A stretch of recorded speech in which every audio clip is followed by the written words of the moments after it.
ஒரு ரொம்ப simple process இது. ஆனா ரொம்ப முக்கியமானது. சப்போஸ் ஒரு டிபிஎஸ் ரீசெட் பண்ணணும். ரீசெட் பண்ற ப்ரொசீஜருக்காக குடுத்துருக்காங்க. ஸோ இதுல ஒரு ஸ்பெஷல் டூல் ரொம்ப இம்பார்ட்டன்ட். அந்த ஜம்பர் வயர் யூஸ் பண்ணலாம் நீங்க. ஸ்பெஷல் டூல் இல்லன்னா. ஸோ டிஎல்சி கனெக்டர்ல நீங்க என்ன பண்ணணும்னா, அந்த கிரீன் வயரும், பிரவுன் வயரும் ஜாயிண்ட் பண்ணணும், ஷார்ட் பண்ணணும். பிளஸ் இஓடி சென்சார் இருக்குல்ல, என்ஜின் ஆயில் டெம்பரேச்சர் சென்சார்.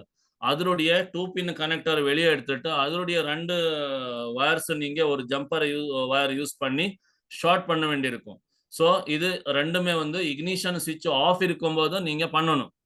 அதுக்கப்புறம் இது 2 ஷார்ட் பண்ணதுக்கப்புறம் ஓகே டிஎல்சி கனெக்டர்ல ப்ரௌனும் கிரீனும் அப்புறம் இந்த இஓடி சென்சார்ல இருக்கிற 2 வயரும் நீங்க மோஸ்ட்லி அது ப்ளூ எல்லோ வயரும் அப்புறம் சாரி ப்ளூ எல்லோ இல்லைன்னா ப்ளூ பிளாக் வரும் சில வண்டியில.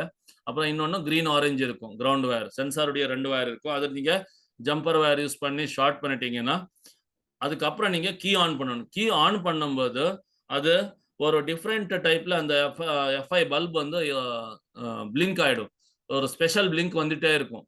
அந்த லாங் பிளிங்க். ஸோ அந்த பிளிங்க் வந்துட்டு இருக்கும்போது 10 செகண்டுக்குள்ள இந்த கீ ஆன் பண்ணி 10 செகண்டுக்குள்ள நீங்க இஓடி சென்சார்ல கனெக்ட் பண்ணிருக்கிற அந்த ஜம்பர் வயர் வந்து வெளியே எடுக்கணும். அந்த படத்துல காமிச்சிருக்காங்க பாருங்க.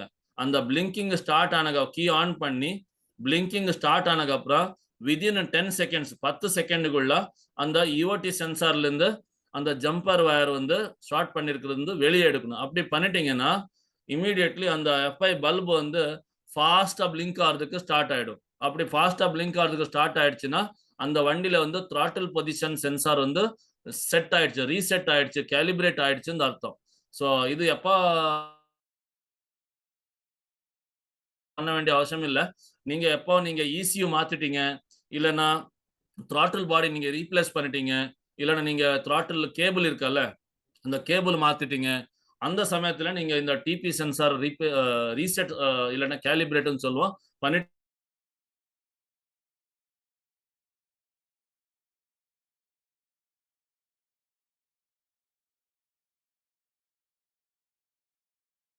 எக்ஸலேட்டர் கேபிள் இருக்கும்போது என்ன த்ராட்டில் செட்டிங் இருந்ததோ அதே ரெஃபரன்ஸ்ல அது கண்டினியூ பண்ணிடும். ஸோ சம்டைம் அந்த செட்டிங் ஆகாம இருந்தா ரன்னிங்ல வந்து ஜர்க்கிங் இஷ்யூ வரதுக்கு வண்டி வந்து ஜர்க்கிங் வரதுக்கு சான்ஸ் இருக்கும். அப்படின்னு நீங்க எக்ஸலேட்டர் கொடுக்கும்போது அந்த எக்ஸலேட்டர் கரெக்டா வந்து என்ஜின் ரெஸ்பான்ஸ் பண்ணாம இருக்கிறது சான்ஸ் இருக்கும். ஸோ அதுக்காக அந்த டிபி ரீசெட் பண்றது ரொம்ப ரொம்ப இம்பார்ட்டன்ட். Next slide.